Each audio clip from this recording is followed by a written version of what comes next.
Hey hello guys welcome back to channel beauty movie review Telugu live streaming on the G5 in Telugu. This movie story line ఏంటి అంటే, ఒక middle class ఫ్యామిలీలో ఒక అమ్మాయి ఉంటుంది. అమ్మాయి హీరోయిన్. ఆ హీరోయిన్ కాలేజ్కి వెళ్తూ ఉంటుంది. సో అలాగే ఒక ఫ్రెండ్ స్కూటీ అయితే కొనుక్కోవడం జరుగుతుంది. ఆమె స్కూటీ కొన్నదని చెప్పేసి నేను కూడా స్కూటీ కొనుక్కోవాలి అనే అత్యాశలు ఎక్కువ పెరిగిపోతాయి అన్నమాట. మిడిల్ క్లాస్లో ఉన్నాము, అది ఎలా సాధ్యం అవుతుంది? నాన్నగారు అంత డబ్బులు ఎలా సంపాదించారు అంటే, వాళ్ళ నాన్నగారు ఏంటంటే క్యాబ్ డ్రైవర్ అనమాట. క్యాబ్ డ్రైవర్ అయితే ఇక ఒక లక్షలు లక్షలు పెట్టి బైక్ కొనుక్కోవడం అంటే చాలా కష్టం మిడిల్ క్లాస్లో అయితే. ఆ మిడిల్ క్లాస్లో ఆ హీరోయిన్కి అయితే మైండ్ సెట్ లేదనమాట వాస్తవానికి. నాకు స్కూటీ కావాలి స్కూటీ కావాలి అని పిచ్చిదాని లెక్క తలుక్కుంటుంది అనమాట వాళ్ళ డాడీ తోటి. దాని తర్వాత ఇంకో హీరో వస్తాడు.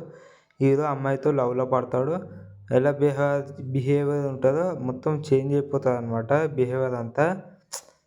దాని తర్వాత ఏం జరిగింది అనేది మెయిన్ స్టోరీ లైన్. మీరు చూసాక మీకు అర్థమవుతుంది. ఫ్యామిలీతో కూడా చూడొచ్చు. ఫుల్ ఎంటర్టైన్మెంట్ ఉంటుంది, కామెడీ సీన్స్ ఉంటాయి అనమాట. క్లైమాక్స్లో మాత్రం ఒక ట్విస్ట్ ఉంటుంది, చాలా ఖతర్నాక్ ట్విస్ట్ అనమాట. చూడండి మీరే, మస్తు అనిపిస్తుంది సినిమా మాత్రం. నాకు చాలా బాగా నచ్చింది, మీకు నచ్చుతుంది, వెళ్ళి చూడండి. సాంగ్ కూడా ఒకటి బాగున్నాయి అనమాట.